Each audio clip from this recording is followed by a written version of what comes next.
Mga lumagda sa Senate Blue Ribbon Partial Committee Report hinggil sa flood control anomaly, nadagdagan na. Idetalye mo balitang yan, RH28, Raymond Dadpaas. Raymond!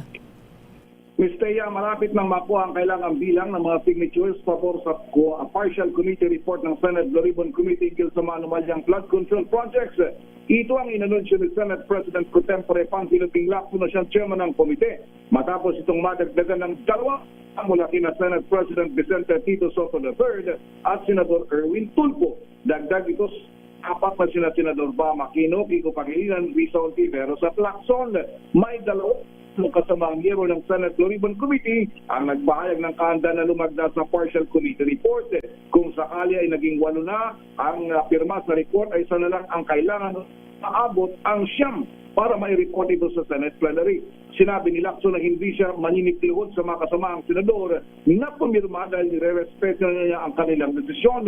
Nauna na nagpasabi ang Senate minority na hindi lalagdas sa report dahil meron na silang sariling minority report. Habang ang ibang miyembro ng mayorya ay pinakikiusapan ng mga kasamahan dati sa mayorya din na huwag lumagdas sa report. Ilan sa mga senador ang inirekomendang kasuhan at investigahan dahil sa maanumalyang flood control project. Ito si RH28, Raymond Dadpaas para sa DPRH, una sa Pilipinas, una sa Pilipino.